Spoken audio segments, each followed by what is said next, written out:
Thankfully, I chose wisely when I chose my friends. These women kept me alive. There's no question that they kept me alive, emotionally and physically.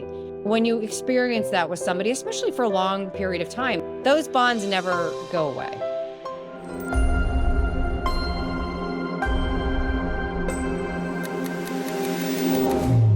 Life Reimagined with Stacey Ray. Before we get into the second half of Christine's incredible journey, don't forget to like, subscribe, share, and follow us so you never miss an episode of Life Reimagined.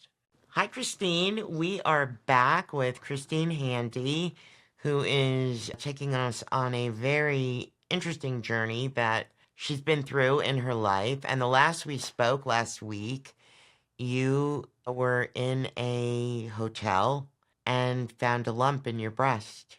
Yes, back to 2012. Yes, it was a shocking day. And ultimately, I was diagnosed with an aggressive form of breast cancer 5 days later, and subsequently went through 28 rounds of chemotherapy. And I think I've had 17 breast surgeries at least. Oh my goodness. Yeah. I think 29 total between my colon and my arm and breast. Oh my gosh. That's a lot of surgery. So when you did the chemo Mm-hmm. and then you ended up having some surgeries, did you have mastectomy or lumpectomies, or how did that work?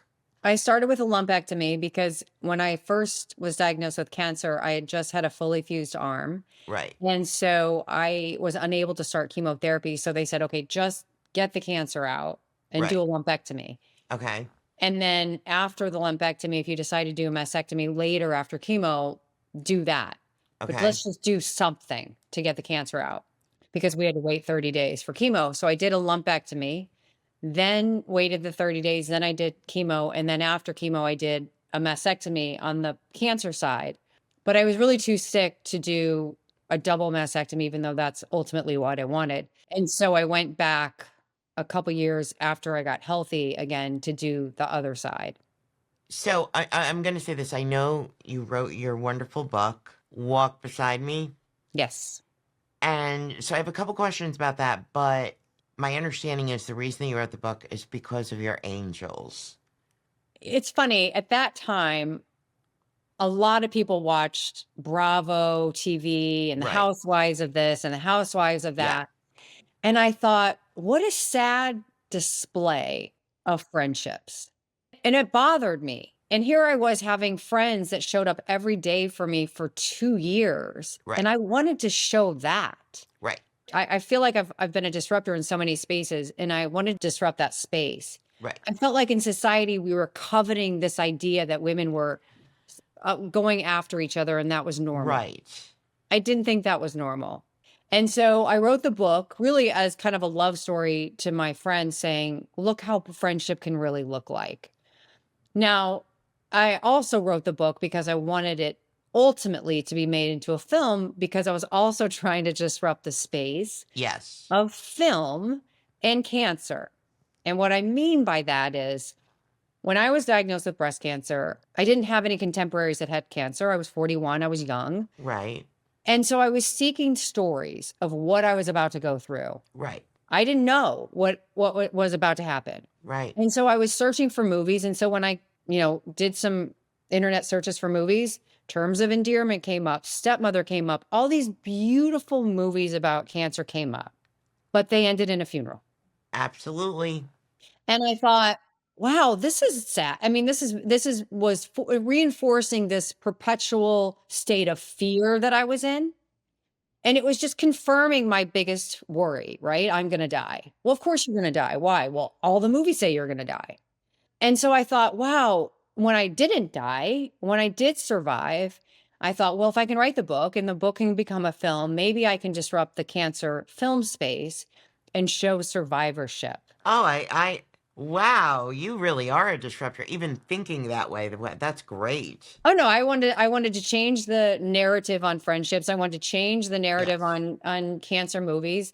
Yes. I wanted to change the modeling space. When I was concave, I'm always trying to change things to make it better for other people that have come after me. It wasn't going to change my life. Right. but it was going to hopefully inspire and give people hope that have come after me. And that was the goal. So interesting about the friendship, changing the narrative even on friendship. So my business is built on making meaningful friendships for women over 50 who can't really make new friendships easily. We live in a virtual world. Yeah. So many women are isolated. Yeah. And so my goal was for them to be able to do that through travel. Mm. And it's been magic because here's what I have found. 99% of our women that travel with us, they're kind, they're supportive, they're compassionate, they're funny, they want to live, not just exist. But here they are with other like-minded women, Mm. and something happens Yeah. that's like this special formula for reimagining their lives, So I love that you're able to tell this story of friendship when you're, I'll call it down and out, because for lack of a better word, but what did it feel like for you to accept that help? That's always the hard part for me, to accept help. It's really hard. Yeah. And that's pride. Yeah. That goes back to your ego. Yeah. But when you are down to nothing and you are looking around and you go, I can carry this pride and this ego, but I really do need help. You let go of that pride really quickly. I started to depend on them, and that became more comfortable. And also that's this thing. What you said is so true of our society. We're taught that we should be able to do it alone. We're taught that women are strong and we can do it all ourselves. Why? I Why? know. Why do we have to do it ourselves? We don't have to do it ourselves. Right. We shouldn't be doing it ourselves. That's not even, I go back to the Bible all the time. It's not biblical. We're supposed to be in a community. We're supposed to live in a community. Going back to my angels, thankfully I chose wisely when I chose my friends. Yes. And I think that we have to, one, take inventory of what we say to ourselves. We also need to take inventory of what people are saying to us. And if you have people that you're surrounded with or that are pushing you down or not cheering for you, Right. I would, in a very strong way, encourage you to gracefully let those people go. I think it's fabulous advice. At the end of the day, we're not meant to do it alone. We do need other people. And the people that surround ourselves, they're either going to take care of us or not. Eventually, everybody needs to be taken care of. So figure out who your people are. It's really critical. I always say that I hate being needed. And I don't mean that I don't want to show up for my friends. I mean that I feel guilty if I can't do something they need. How do you think we can find the happy medium where we can show up and be there without forsaking the other responsibilities we have in life? Well, guilt and shame are never healthy. Right. Right. Just let's start with that. Yeah, true. Let's Very just say true. that. And first Yeah. of all, anytime you feel guilt or shame about something, you have to question where that comes from. Right. Get to the root of that. The other thing that I would strongly suggest is you give yourself the grace that we freely give other people. Like, we give grace to everybody. Like you gave me grace. My dog is in the picture. Yeah. My son's walking down the Yeah. stairs. You gave me grace. Yeah. If it was you, you'd be like, I can't believe it, you know what I mean? Right. But we don't do that for ourselves. I'm learning. You are so right. It's so true. And I'm learning that why am I giving somebody else more than I would give myself? It's so true. And I always say this to people. I always say, would you talk to your best friend the way you're talking to yourself? Emphatically, no. I would never say those things to other people. But apparently to myself, it's okay to, beat myself up routinely. It's not. But can I give you a tip? Yes. Yes, you can. So when I was shifting, making big shifts, and I had a lot of time, kind of, right? Yeah. I was sick for a long time, so I had a lot of alone time. And I would think to myself, okay, well, if I'm going to survive this, how do I want to live my life? And I did a lot of introspective work and I did a lot of self-care evaluation. And I started to listen to my thoughts, which is a really important exercise. And it takes a long time and it's tedious. And a lot of people are like, I'm too busy to do it. Make the time to do it. And what I found was I was slowly negating my self-esteem. Even if I hit a bad tennis shot, I'd be like, you suck. Yeah. Every time you put yourself down, it counts. It builds up. Right. And you start to believe it. And so if you can take your thoughts captive and stop it in the smallest benign ways, then you're stopping a cycle. And it's going to eventually, you're going to feel different. I did this self-work for so long. I would never say anything bad about myself in my own head. Never. And now I've completely gone 180-degree difference. I feel so much freedom. I feel like I'm doing the best I can every day. Can I show up for everybody? No, but at the end of my life, I will say to myself, did you serve well? Did you love well? And the answer will be yes, because I'm only cutting my character if I'm negating my own self-esteem. So if you try slowly, just slowly, whatever you say, I don't know what you say, but in your own head, slowly take your thoughts captive, take inventory of them, really pay attention. And the negative ones, stop. And it's going to take a while. Yeah. But just eventually you're going to call me and go, Christine, I feel so free. Yeah. And I can't wait for that. Yes. I can't wait for it either. And I think it's fabulous advice. You're right. It takes work. It takes work. It's like people show up at the gym right after New Year's Eve and they're like, oh, I'm going to get in shape. And then they go back to their old habits. Right. It's the same thing. Right. If you don't keep practicing it, what we focus on, we become. Right. So if you're focused on the negative energy and the negative thoughts and the shame and the guilt, man, you're going to feel more shame and guilt. Right. Thank you for that, because that's actually huge.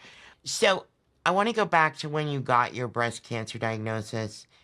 What were your thoughts at that time? Like, because my first thought was, oh my God, how much can one person take? I felt that way. Yeah. Again, I was completely emotionally paralyzed. I had no courage. I lost all my courage. I lost all my faith. I was so distraught. I mean, I totally gave up. I was like, okay, everything that I poured my life into is gone.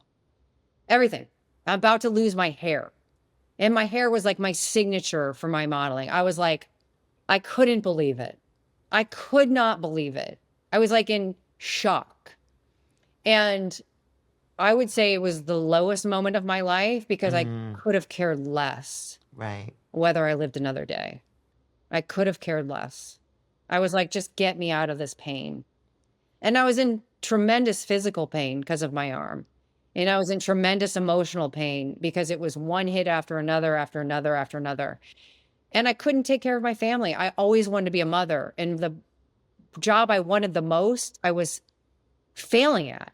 And it wasn't because I wasn't trying. It was because I didn't have the ability to take care of my children. Yeah.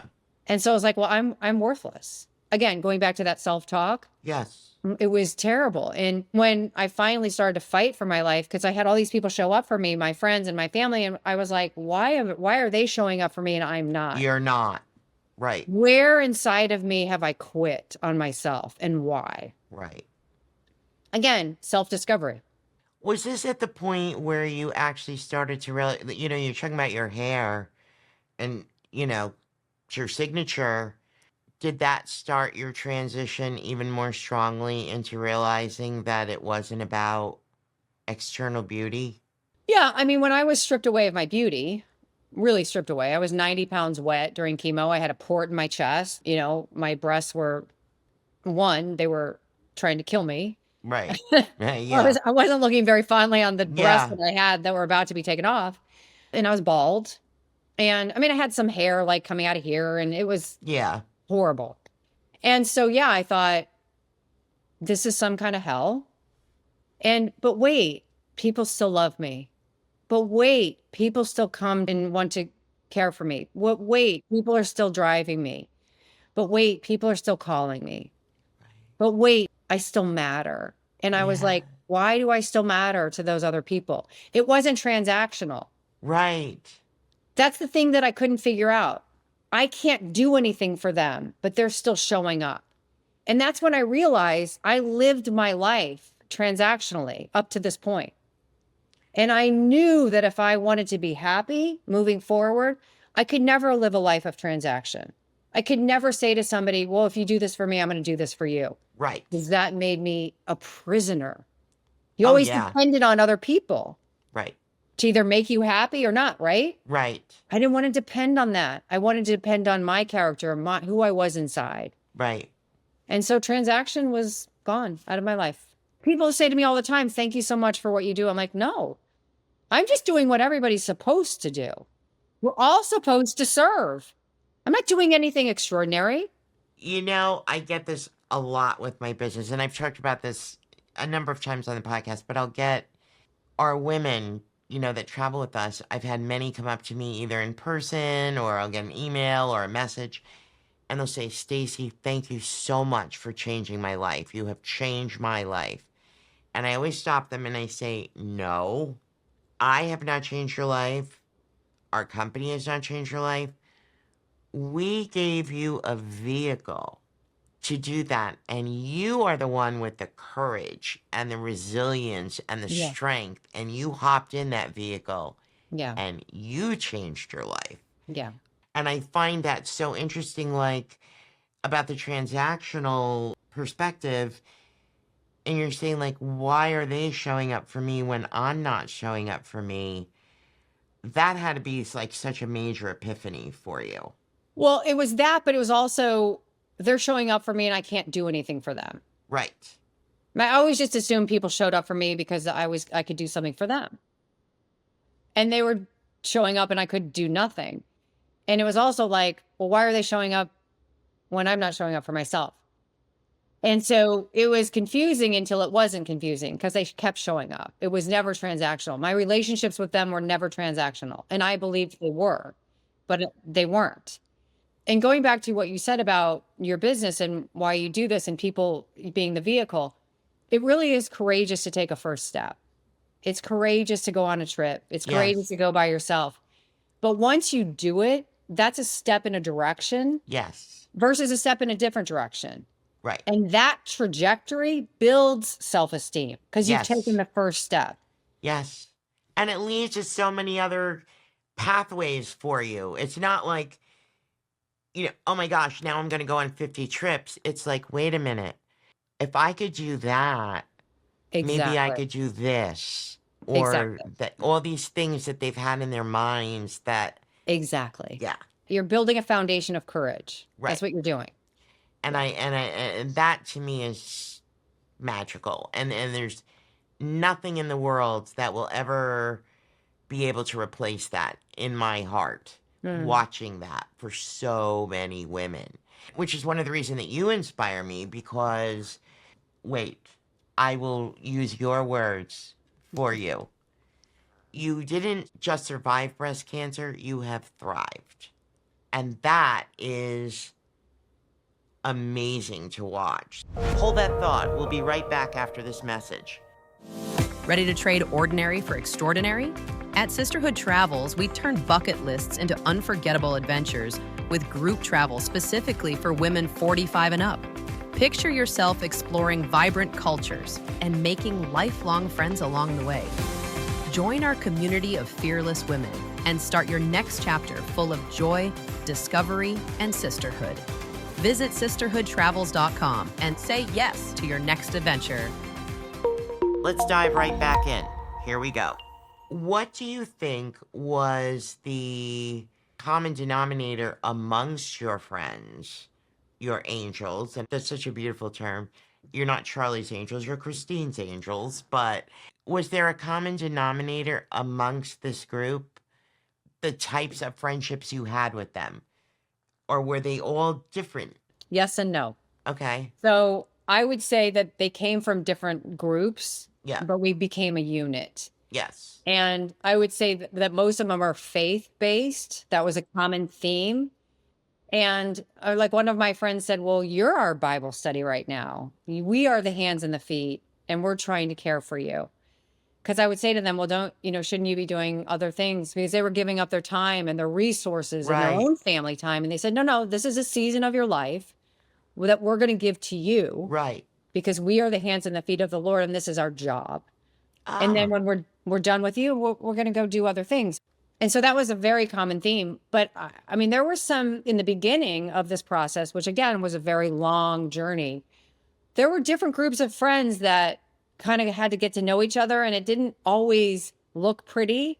right. And I felt at certain times that I was kind of a referee, which was in the beginning, and then I couldn't be because I was too sick to be. Right. So it was yes and no. I guess the Yeah. answer is yes and no. Yeah. Is everybody still close in a unit now? Yeah, it's an experience like nothing else Right. to really go through life and potential death with somebody. Right. And really, these women kept me alive. There's no question that they kept me alive, emotionally and physically. Right. And so I think that when you experience that with somebody, especially for a long period of time, it's not like we had a weekend where we got close. We had a long, journey. Right. Those bonds never go away. Yeah, you can't break them. You can't break those bonds. Yeah. And interestingly enough, people in my community that I knew kind of would say to me afterwards, hey, I wanted to help you, but you always had cars at your house. And I always, one, that's a compliment. Two, I always say to them, there's always space when people are that ill or when people are that scared. There's always space for other people to show up. That's really good advice. Yeah. That's really good Never advice. assume. Assume. Right. Yeah. Yeah. When people are going through such a tough, horrible battle, I find that a lot of times we say, let me know if you need something. That person won't. The person won't. What are some tips of things that we can do to help someone that make us feel okay? I'm not going to ask you to contact me if you need something. Yeah. I think the best thing to say to somebody is, I care. I Right. want help. I don't know how to help. I've never been on this journey with somebody. So please share with me things that potentially could help you so I can write those things down and I can be of service to you. Right? You're putting Yes. it, and it's specific. It's not saying, hey, let me know if you need help next week. Right. They're not going to do that. Right. But if you say, I'm here, I care, I want to help, I need some suggestions that are tangible. And for me, I think what I needed most was to know that people cared. And so if I got a text, randomly, hey, Right. how are you today? You matter. That meant everything to me. Yeah. That's tangible. Yeah. For a lot of my friends who have been through, different various journeys and obstacles and challenges, one friend in particular, and I did reference this on another podcast when you and I were talking about not wanting to accept help. After my husband died, and she had gone through a very similar experience, not quite a year before I did, and she said, Stacey, when you don't allow people to help you, you are denying them a blessing that they gift. need in their lives. Yes. That Absolutely. changed my whole perspective on trying to accept help. Because you're right, it is pride, It is for pride. sure. And it is this expectation that either we tell ourselves or that society has taught us or our parents have taught us. We should be able to do this all by ourselves. And if you accept help, you're weak. Something. It's a generational burden. Yes. We got to let go of that. Yeah. Yeah, we do. We do. So when you decided to write your book, I'm curious how you went from taking an autobiographical narrative to a work of fiction. How did that play? Well, most of the fiction is the names and the Right. cities. Right.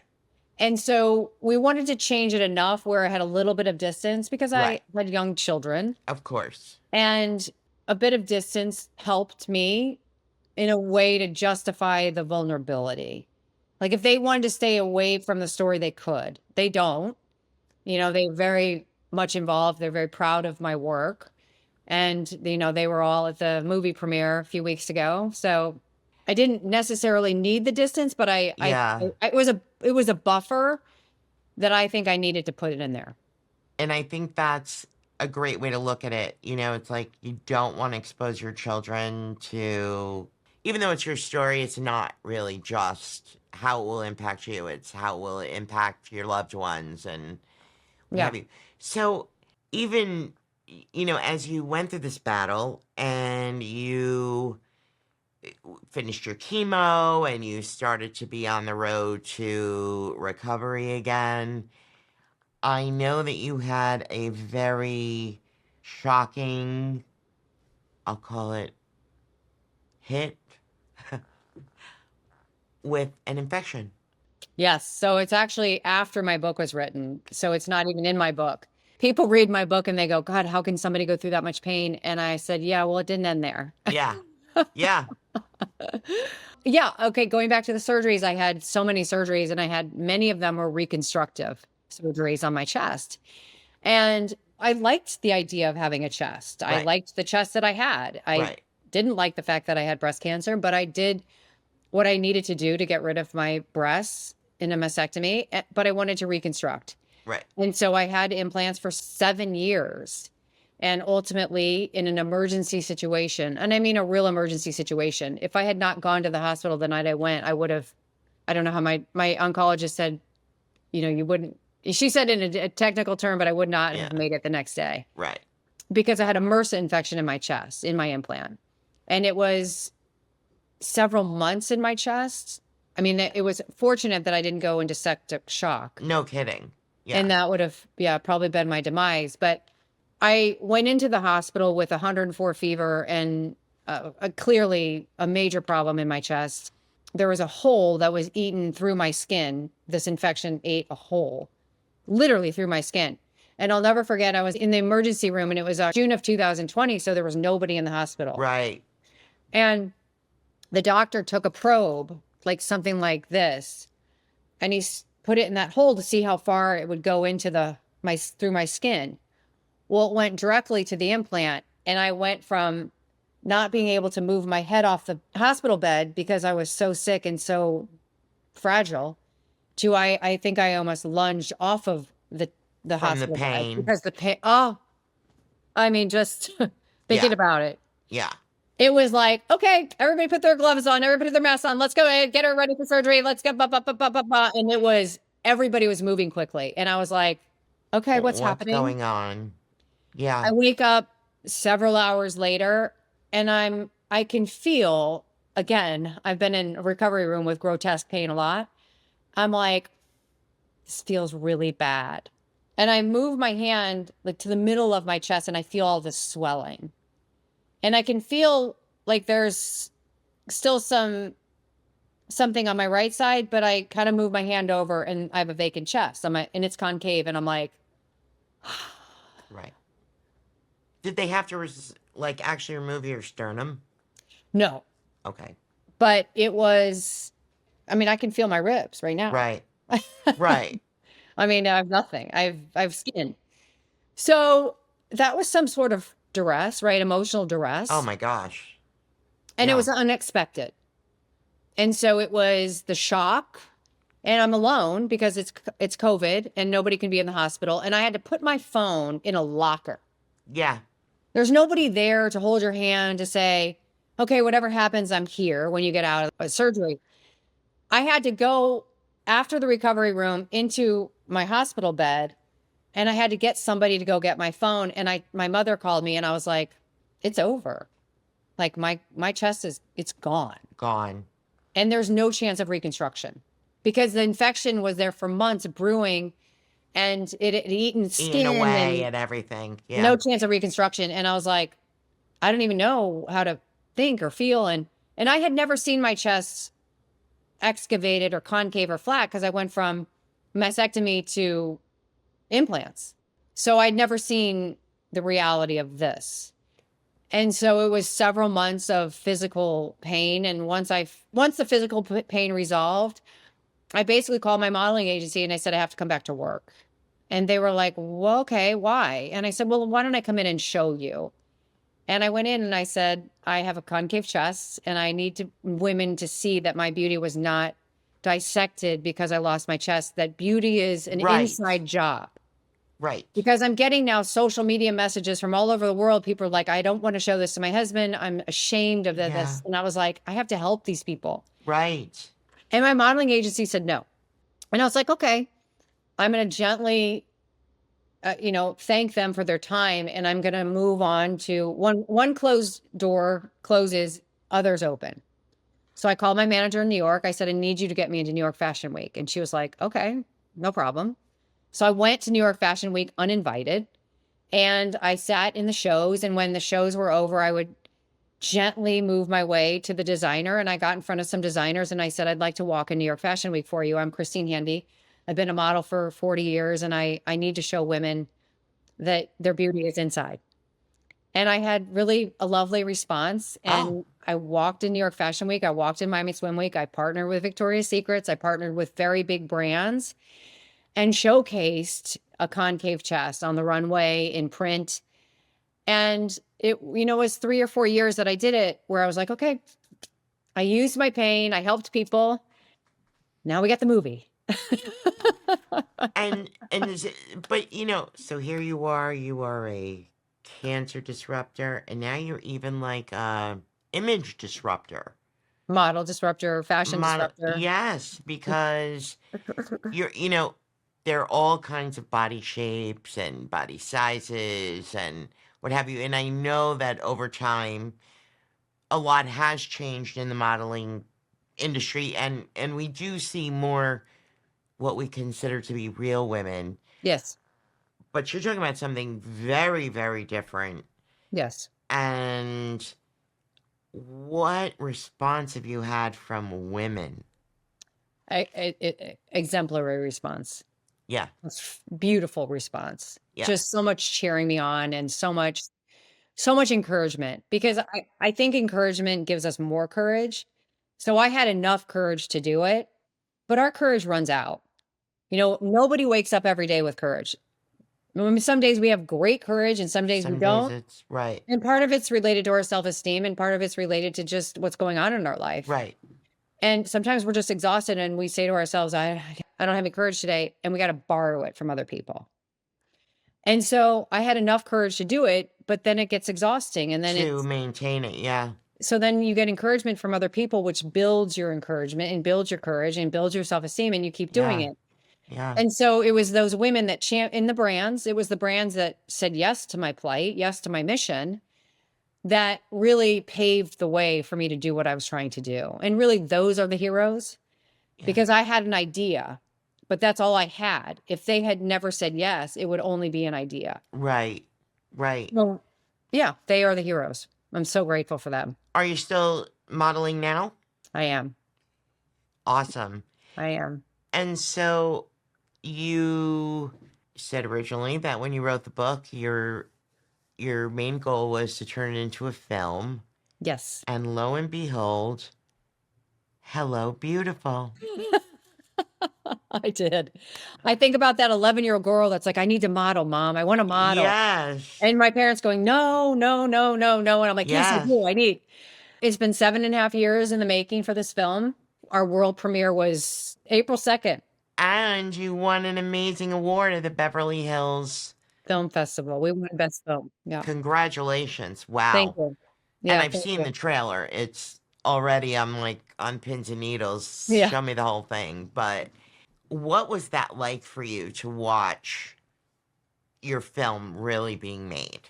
I say this a lot. If it was self-serving, I would have quit a long time ago. Sure. Because it's exhausting. Yeah. And you have to fight so many battles to get anything made in film. Yes. And I can't believe there's any films that ever get made because there's so many hurdles. Yes. But especially an independent film like this, I had a lot of people in various places in Hollywood say, we don't need another female sicklit film. And I said, yeah, we do. We do, because I'm trying to change the narrative. The narrative is changing. Yeah. Yeah.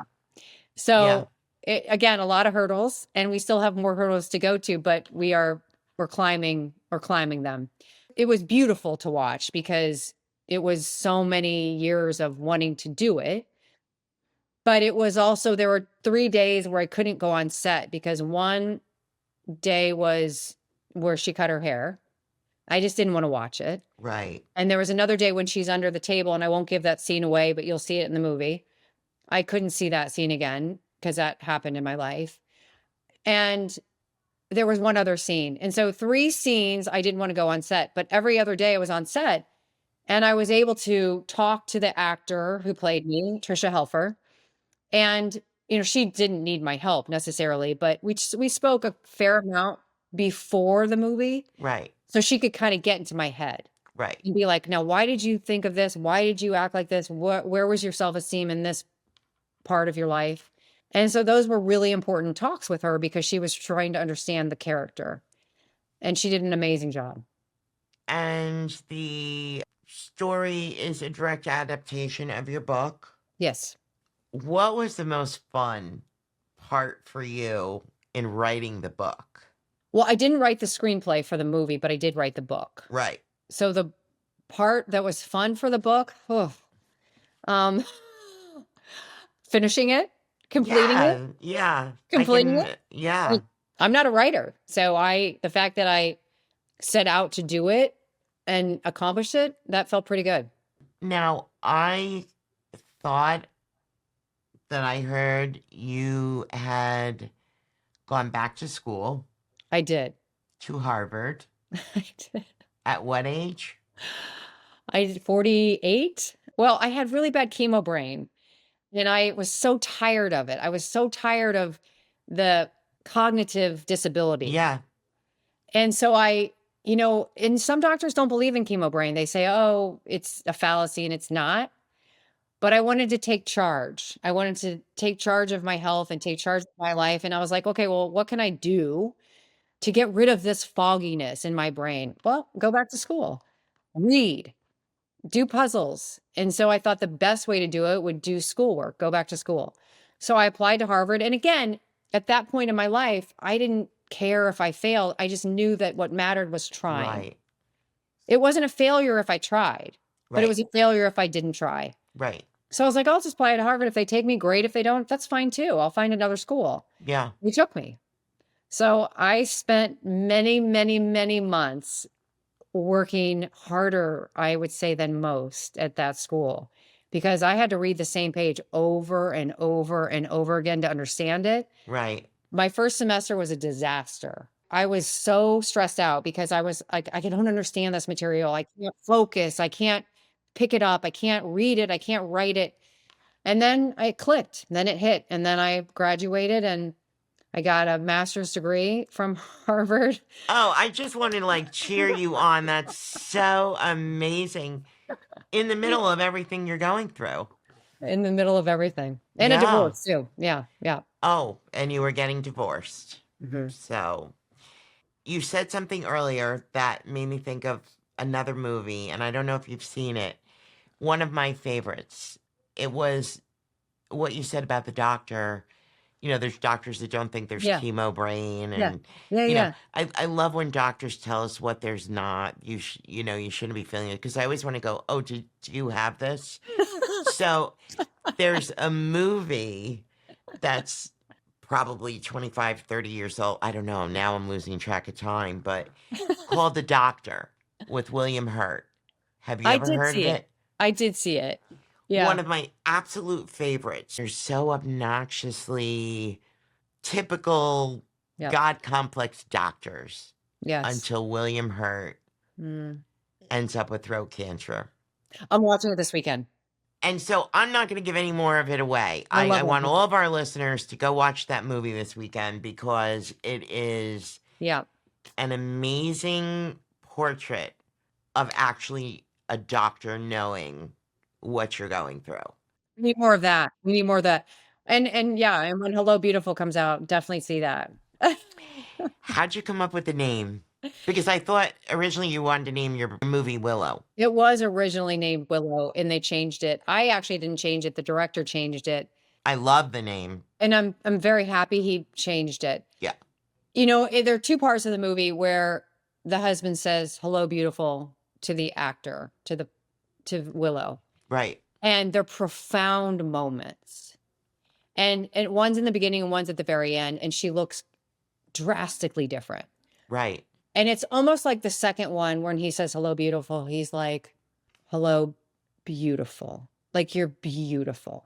Right. And that's when after she's gone through. And so that's the obvious title Yes. because there's so many parts of it. I don't want to give it away, but it's better as "Hello, beautiful."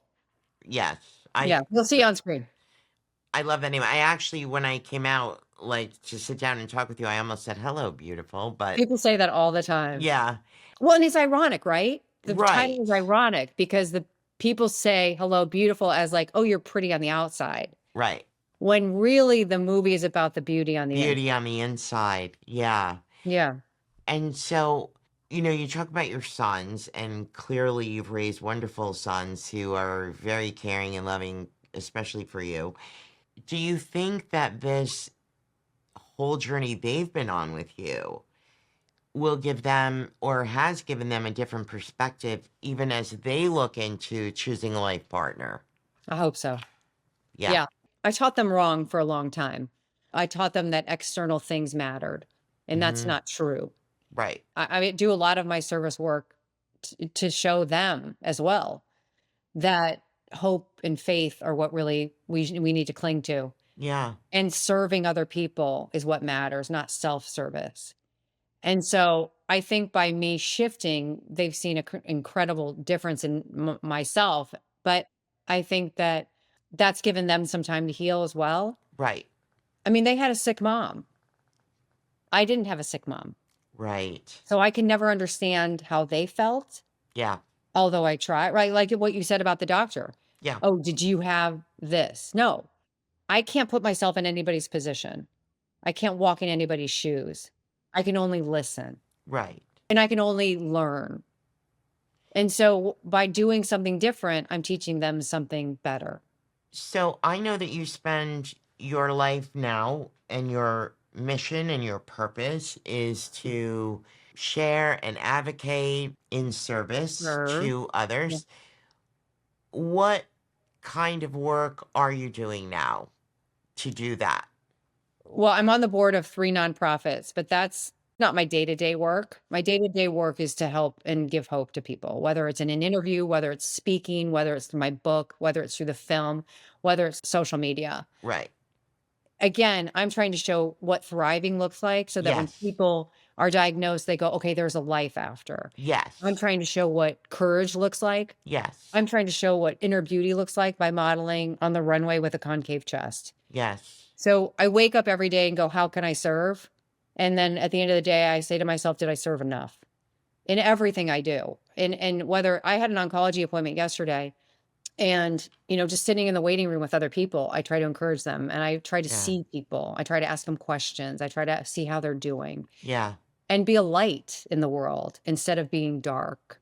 And I think truthfully, the more people who share their storytelling is what it makes people feel seen and heard. Absolutely.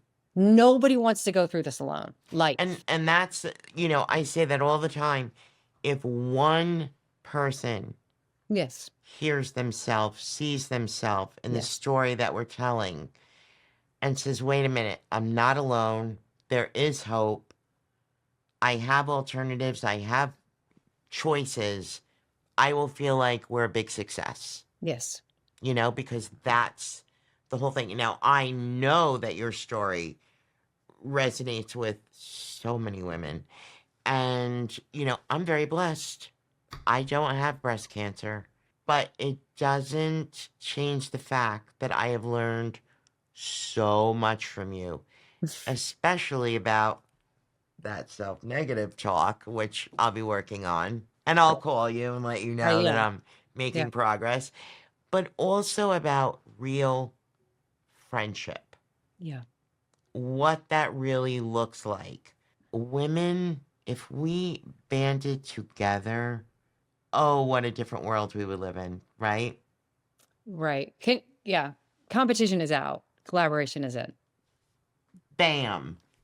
I can't think of a better way to end this with, competition's out, collaborations in. We need to make t-shirts, right? I know. I say it all the time, and it's Yeah. true. If Yeah. I'm not in competition with anybody. People in every single space I work in, whether it's modeling or speaking or Yeah. books or movies, Yeah. people are like, "Oh, but this movie," or "Oh, this speaker." I'm like, we all rise. We all rise together. Yes. And there's enough to go around. It's the abundance mentality versus scarcity. It's the truth, though. Yes. It's not Yes. just a pretty little saying you put on the refrigerator. Agreed. It's the truth. Agreed. We live in an abundant world. Right. There's enough to go around. Right. Just because somebody else has a movie about their life doesn't mean you can't. Everybody can. You can. You just can. Exactly. Exactly. Well, I want to say this to you, and I'm not being disingenuous. I think you're one of the most beautiful women I've ever met from an internal perspective. Thank And you. yes, you're very beautiful externally, but it's Thank you. the heart that I feel from you is Thank you. makes my heart sing. It's my Seriously. job. It's Yeah. such a privilege. It's such a privilege to be in community with people and share and try Yeah. to help. It's such a privilege. People Yeah. don't take that seriously. They don't realize what a privilege it is to be on this earth, to walk on this earth, to show up every day and to help people. It's a privilege. And it's what we're supposed to do. I have one more question for you that I'd like to ask you. What brings Christine joy?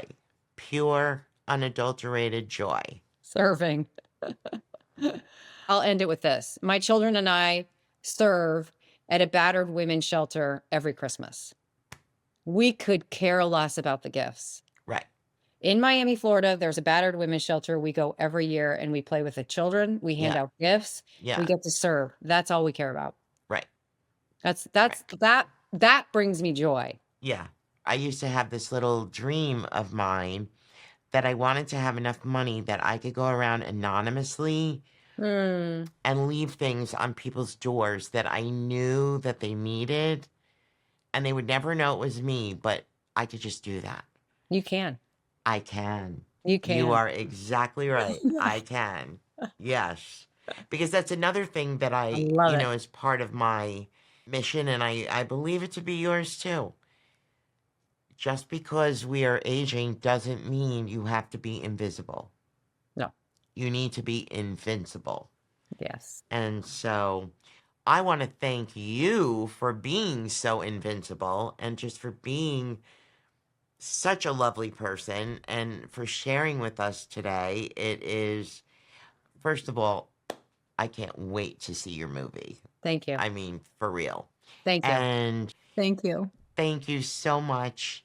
If you liked this show, please be sure to like us, follow us, subscribe to us, give us a review, because it really helps grow our podcast.